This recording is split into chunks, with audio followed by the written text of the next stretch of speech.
Hello and welcome to Fiction Fans, a podcast where we read books and other words too. I'm Lily. And I'm Sarah, and I am so pleased to welcome author Chris Farnell back onto the podcast, this time to talk about his new book, Fermi's Wake. Thank you. Yes, great to be back.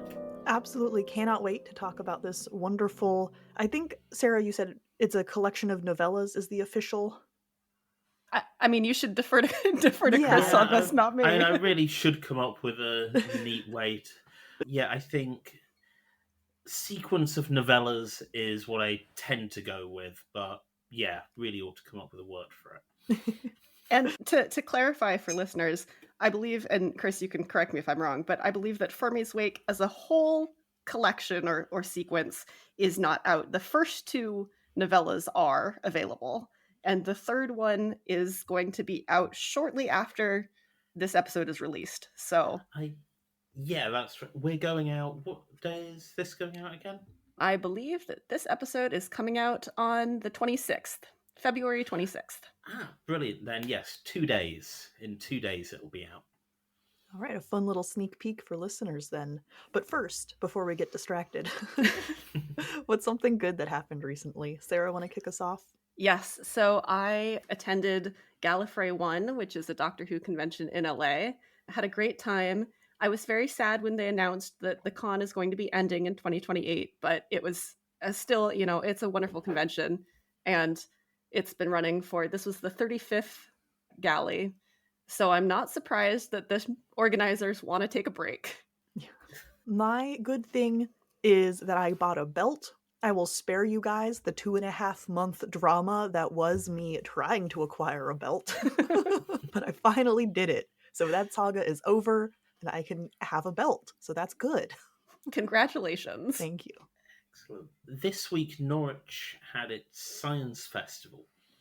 So my good thing is I got to take my eldest, who's 14, to a planetarium show where they just had this big inflated dome and you got to just crawl inside on your hands and knees and they just projected loads of sort of constellations and starscapes and stuff on the ceiling of it. So that was cool.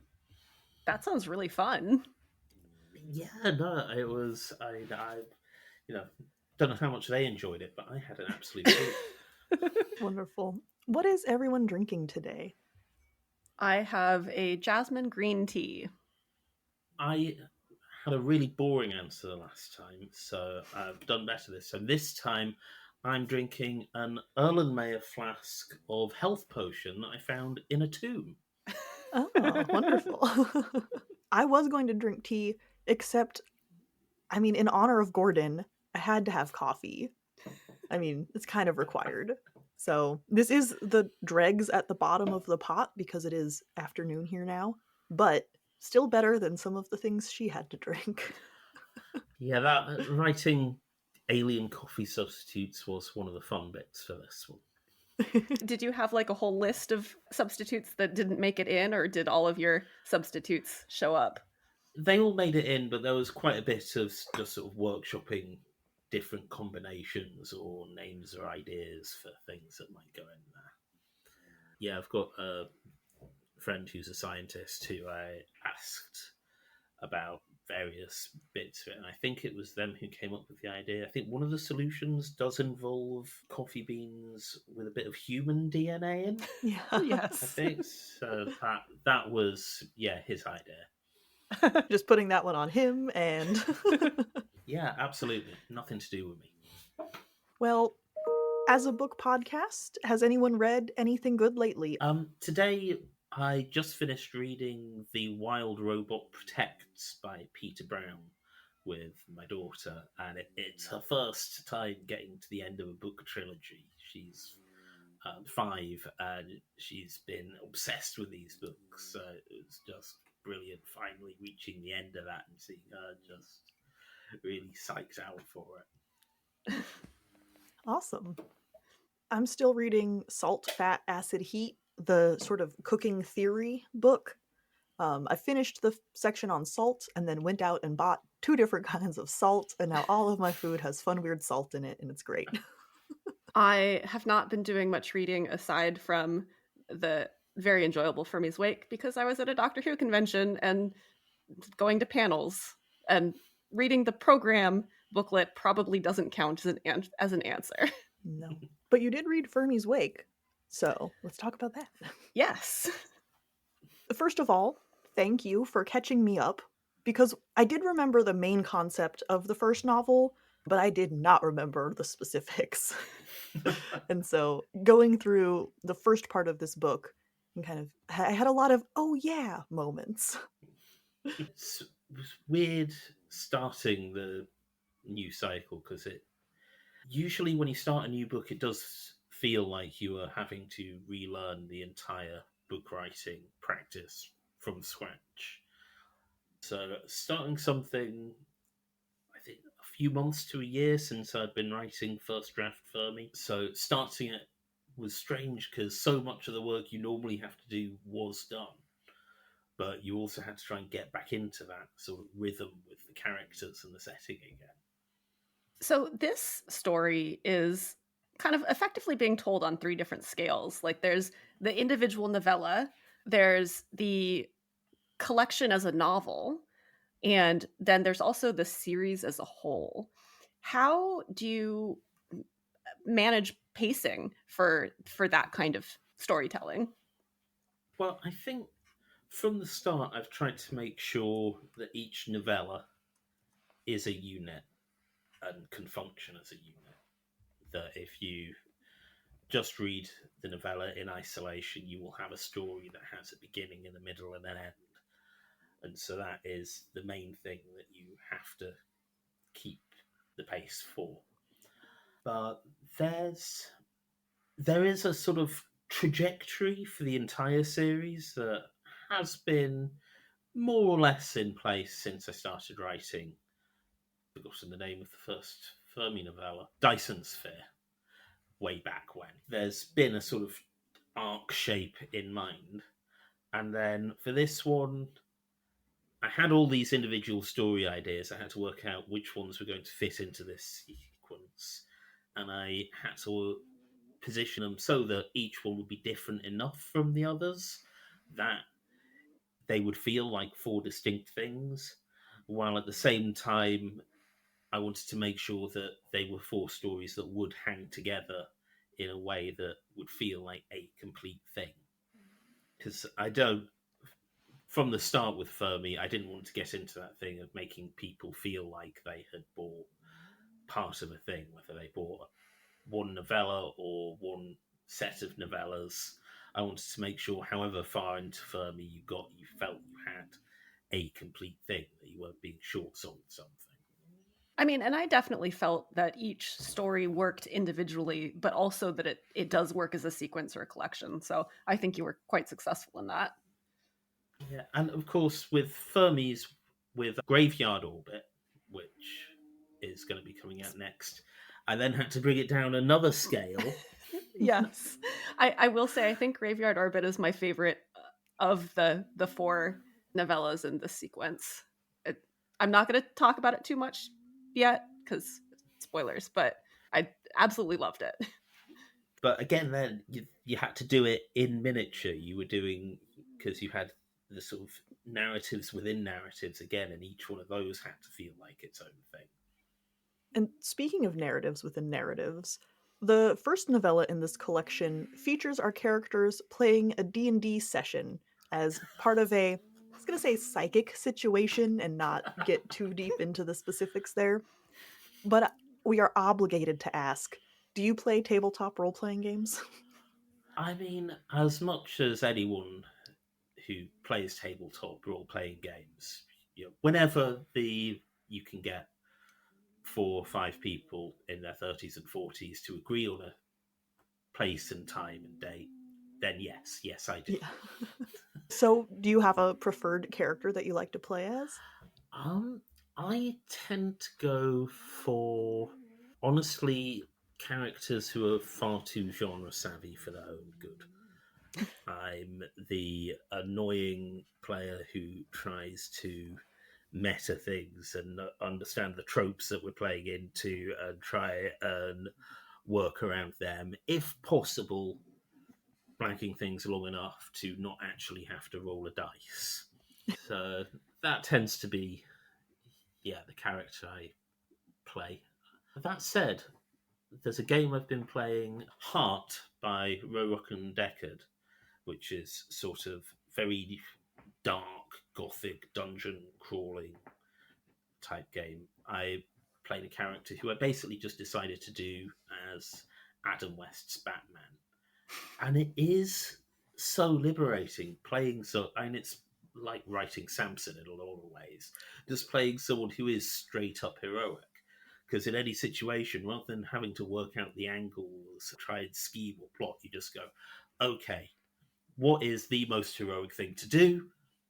Is that a sensible thing to do? No, I'm not going to do that second bit. Go. And just whatever happens, happens. And it is so freeing. It is really a liberating experience. You got to write several different playstyles for the characters in that situation. So it was kind of like, I imagined playing D&D with yourself in that way, doing all of the different roles. Having written Fermi's Progress and set the sort of format for those stories, being the sort of writer that I am, when it came to doing a second series, I immediately wanted to come up with, how can I break this format? So the main selling point is story is a brand new world to explore. So I'm just going to have the characters sitting in a kitchen talking for the entire novella. No one is going to leave the room, let alone the ship. We're just going to sit here and roll dice and talk for the whole story. And that was just a really thing to do as a challenge and as a way of just reintroducing the characters again and giving them each their own little spotlight to show who they are and who they want to be and what they think they are.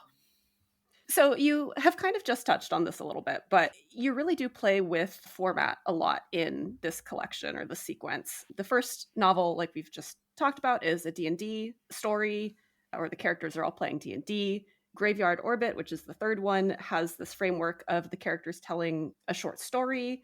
The fourth novella, Overview Effect, has a fun framework that I'm not allowed to talk about just yet, but it's very fun. And it sounds like this has always been your intention for this collection, or was it something that you started exploring during the writing process? It was very much from the beginning, the whole spaceship that blows up a planet each story format was designed so that each story was a new sandbox that I could play with in a different way. So even in the first set, you had zombie apocalypse story, you had a alien-esque thing aboard the ship type story, while also the things we did with memory in that one. So I've always liked messing around with the fourth wall a bit and bending the format in different ways. And having established the format enough as much as I had in the first set, this time I had a lot more room to just really mess around and do things that I wasn't supposed to. It was also really fun seeing more from the non-human character perspectives. How did you balance making them unique and alien while still accessible to the reader? Really, really hard is there's three main alien characters in the crew, and each of them is their own type of very difficult to write. So the world is very hard because on the surface, they're actually very easy to write. If you're in a lazy mood, sardonic sci-fi robot is such an easy voice to slip into if you're not being careful. So writing them, you always have to remember, this isn't Spock, this isn't HAL 9000, this is something an older than anything you can imagine, but also it feels deeper. The world's emotions are so much more complex than the sort of chemical plumbing that we think counts as feelings. So you sort of had to create this impression that the world that is interacting with the crew is more a sort of sock puppet that they've made to try and dumb things down enough that it can interact with the other characters in a meaningful way. Paul Jack, the challenge was more, he's just basically this guy. He is more similar to Connor than any other character on the crew. He works in a call center. The main difference between him and everyone else is that he doesn't get any of the pop culture references and is much more isolated, but is basically human. It's just all the reference points are off. And the discourse, I had to go through a whole bunch of different ways of trying to write it before I found something that even worked for a bit. Because the discourse isn't a character, the discourse is a democratic civilization where each part of it is its own complex and individual entity, but we can only ever interact with it en masse. And so you had to see it almost in terms of sweeping trends rather than moods or feelings. It was just what was public opinion within it like at any given moment and try and write it from that perspective. It was really fun watching our human crew members, interacting with the discourse and sort of trying to make sense of them. And then when we do get a little bit more, deeper into their thought process feels wrong. But seeing how different that was, or, correct from how the crew thought, it was just really fun to see that getting a little deeper. I think what you get into, the more you dig into it, is we have this, and Fermi uses it as well, because otherwise it would be really hard, this idea of this universal translator. And the accepted trope is it just means that everyone can just speak to each other and be understood. We can't do that within English most of the time. And the more I try to write these characters, the more you get into this idea that what you think is people talking is just people pointing at the same pictogram and assuming that because they're both pointing at the same pictogram, they both mean the same thing. And that is so much of all communication that when you start to think about it at any length, it becomes genuinely scary. Absolutely. So there are adventures mentioned in these stories that we don't actually get to see, like were-crabs. I really want the were-crab story. Do you have any plans to write about all of these? Or are they just peppered in so that we can think wistfully about some of the stories that we'll never get to see? Yeah, my partner Ella is going to be glad to hear this because she has been really cross at me for not letting Samson tell the were-crab story. Let Samson tell the were-crab story. It was just going into Fermi's wake.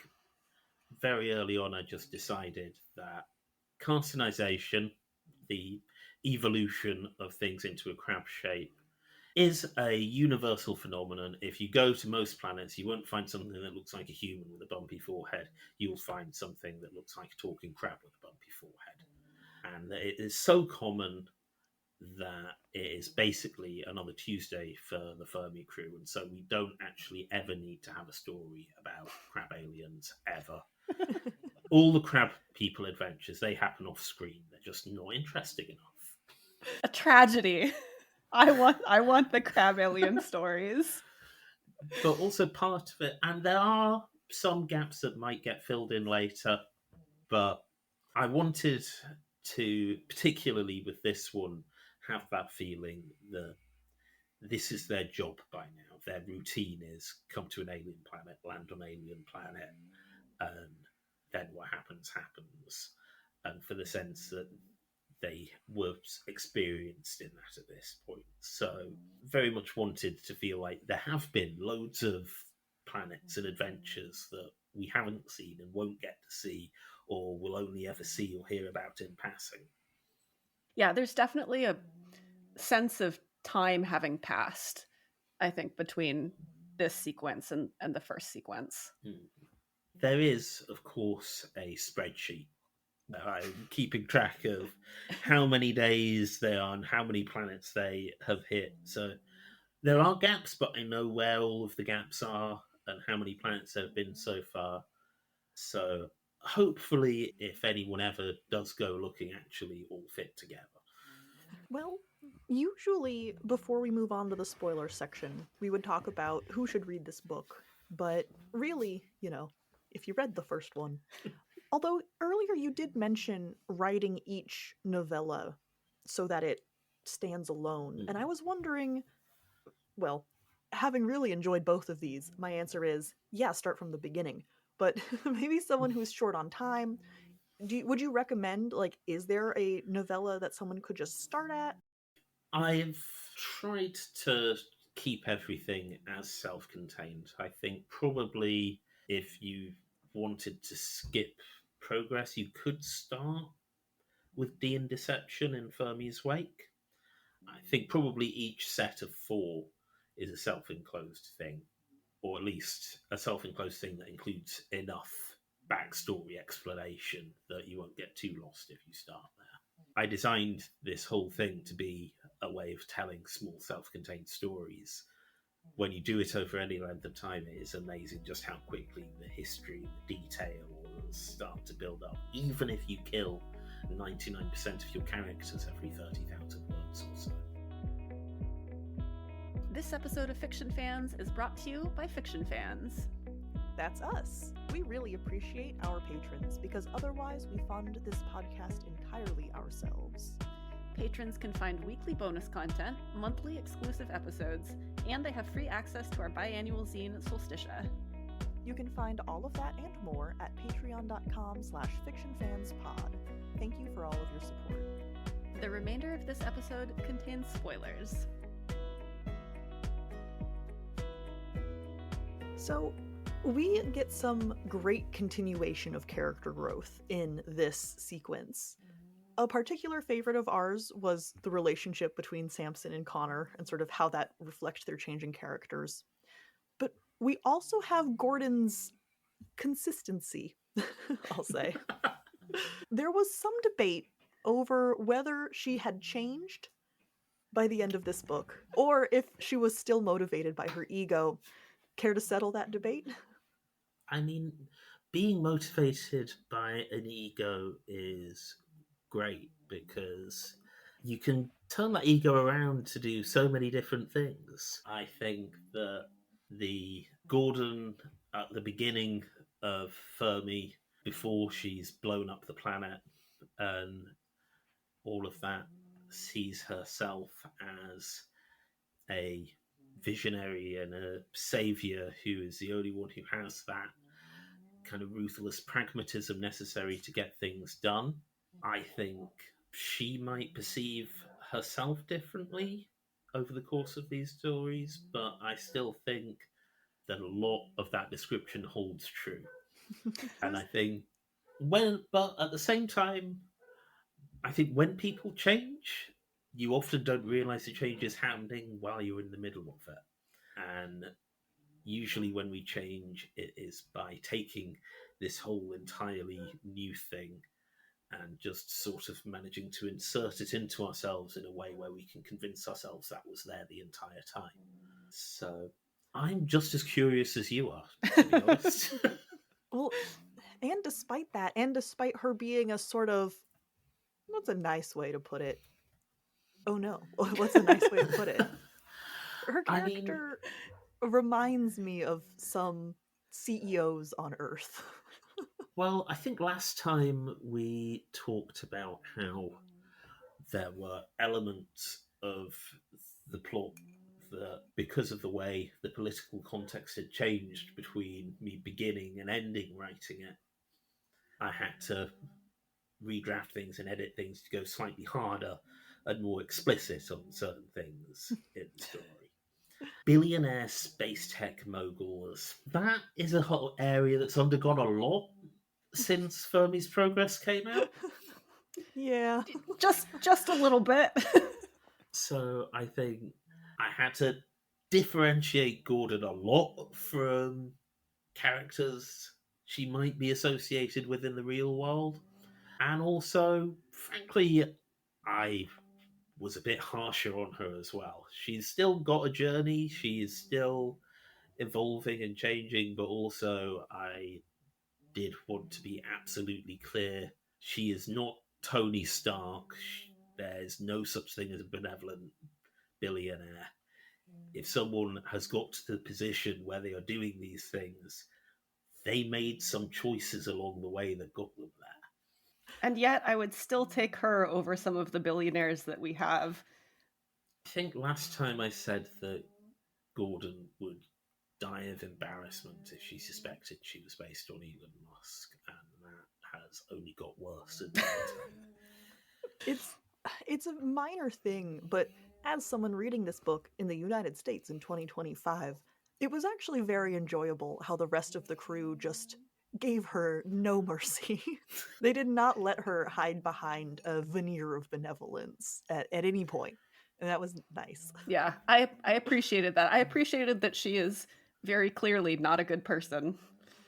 And also, I think the two really important things are Gordon isn't a billionaire anymore because all the money has been destroyed. Mm-hmm. And also, these people have been living in a teeny tiny space with her for, I think, about 3 or 4 years by now. They will have all been getting on each other's nerves for all that time. And Gordon, she's used to being surrounded by people who have a certain reaction to her. So now she's around people who are having different reactions. All of that being said, though, reading her character was not stressful to me. Like, I still maybe not sympathized with her, but she wasn't like a villainous character. She didn't make me angry. And so I suspect we touched on this last time too, but she is still enjoyable to read about. Mm-hmm. Like Lily was saying, I don't hate reading her. She doesn't make me angry when she's on the page. I don't like her. I think she's a terrible person, but I still enjoy reading about her, and that's not the case for every character that's her level of bad person. I think there's a few things going on. I think part of it is she is very much the hero of her own story in her own head. She has reasons for what she's doing. She has an agenda and a plan, and in her own head, it is the heroic thing to do. But also, I think when you're writing characters, if you have a truth that your sympathetic characters really need to hear, there is nobody better to tell them that than the worst person they know. And Gordon is just brilliant for that. If there is some horrible truth that somebody has to be told, she's great for that. So, moving on to some of the other cast members or crew members, they are very, I'm going to say, aggressively human, even though not all of them are human. Is there any other way? But that allows them to make some pretty catastrophic mistakes while still being very sympathetic for the reader. Like, I'm thinking in particular, they visit this Frankenstein world and they think that they need to liberate the Frankenstein monsters and realize that was a terrible decision after the fact, but they've gone too far and they can't change it. And also the world is going to be blown up when they leave anyway. But can you talk a little bit about threading that needle? Well, I think when I first came up with the idea of the spaceship that blows up each planet it visits, it was doing a number of jobs, but one of them is that when you look at the stories that it is ripping off, you're very much talking about Prime Directive or not. The spaceship turns up, it lands on a planet, there's something dreadfully wrong on this planet. Well, we will fix it. We will give them democracy or freedom or the human concept of love. And that is, if we follow that a bit further back, we're getting to some stories that aren't about spaceships anymore. We're talking about galleons rocking up on beaches. And it's not as heroic as we've now come to turn these stories into. So from the start, I very much did not want a spaceship that was turning up and, introducing democracy everywhere it went. But at the same time, I didn't want to do the prime directive thing of having a bunch of characters sitting around going, but should we really stop this genocide? So from the out, it was always going to be the case that wherever the Fermi goes, even before they blow it up, they are going to just make things worse and make mistakes. And even as they're trying to make good decisions, they're in an environment they can't possibly understand. Even the things they think they understand are just two people pointing at the same pictogram and thinking that means they mean the same thing again. So, yeah, I constantly wanted them to be just messing up and making things worse. And again, having that feeling of being in this machine that is just doing terrible damage and even doing the best you can within it, you're still complicit in this horror. Were there any scenes that surprised you when you got to them? Let's think. I think when I first wrote the scene where Samson and Connor, I think I'd suspected it for a while, but when it finally got to the reveal that in For the Trees, that Samson's entire persona is based on Banana Man. I do have Banana Man in the States. No idea how well that travels. Personally, not familiar with it, Yeah, I'm not familiar, but I either. understood the gist of what was going on there. Yeah. And just realizing, yes, that is his whole vibe is just going for that specific voice, and the Samson's whole performance is a way of making himself seem smaller and funnier and less scary. I think I think that was something I was very much discovering as I was writing it. How different is the final product from the first draft? It varies a lot. When I was redrafting these ones, I think when I redrafted D and Deception, it felt very much as I was going through it. Like it was already 2 or 3 drafts in, but it felt very much just like a polished job. You go through, you tighten up sentences, you clear things up. When I did For the Trees, it was astounding because it was like this perfect negative image of what the good version of the book would be. It was completely precisely wrong in every aspect of which characters were where, of who was experiencing which scenes, of what characters were having which discussions with who. It was all completely and utterly wrong. And I basically rewrote, restructured, just completely tore up the whole thing and put it back together again. But reading that first draft and realizing that did feel so liberating because it was a perfect signpost to what the actual good version of the book needed to be, just by being exactly the opposite. Not to talk about the fourth novella too much, and certainly not to go into specifics, but how difficult was that to write? There were spreadsheets again. It was structurally very, very tricky because, like we were talking about before, with the pacing issue, you have to pace each element of it and make sure that whatever angle you are coming at it from, that you are creating something that looks like a story. I didn't want it to those elements to not fit together in the way you might expect to if it was a typically linearly told narrative. I think I got away with that. I think so. It's hard to kind of talk around things, but I think that was a pretty admirable attempt. Well, I think we've reached the end of our questions. So one final question. I did just use that word too many times. That's okay. Is there anything you would like readers to take away from this book? I think it was only when I got towards the end of Fermi's Progress that I really realised what it was about in terms of the sort of the thread pulling through the whole thing. And I think this series goes a lot more deeply into that feeling, which is complicity, which is knowing that you get up and go to work to make money for someone who is going to do terrible things with that money, that all your purchasing decisions are supporting war crimes and climate crisis and every other bad thing.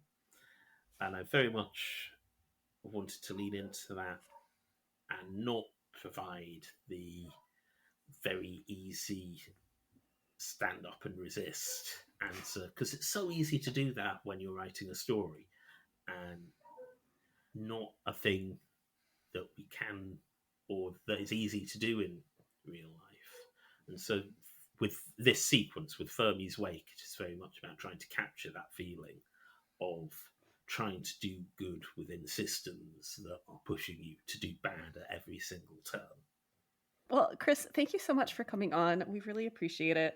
Can you tell us where you can be found on the internet, where people can hear about the latest Fermi news? Absolutely. Yeah, tend not to be on that other site anymore, but you can find me on Blue Sky at thebrainofchris.bsky.social. And if you go to chrisfarnell.com, you'll be able to find all of my other stuff. So, and of course, Scarlet Ferret is the best place to buy all of the Fermi books. I get more royalties. You get to keep the ebook, which is an increasingly rare thing now. Amazon's doing their thing now. And also there are some special bonus extras that you get from Scarlet Ferret that you will not be able to get anywhere else. Well, excellent. We'll put all of those links in the episode description. I better go buy them on Scarlet Ferret because I do need all of the extra things. Yes, agreed. So I'm going to go do that. Goodbye. Brilliant. Thanks a lot. Thank you so much for listening to this episode of Fiction Fans. Come disagree with us. We're on Blue Sky and Instagram at FictionFansPod. You can also email us at fictionfanspod@gmail.com or leave a comment on YouTube. If you enjoyed the episode, please rate and review on Spotify and Apple Podcasts, and follow us wherever your podcasts live. We also have a Patreon where you can support us and find exclusive episodes and a lot of other nonsense. Thanks again for listening, and may your villains always be defeated. Bye. Bye.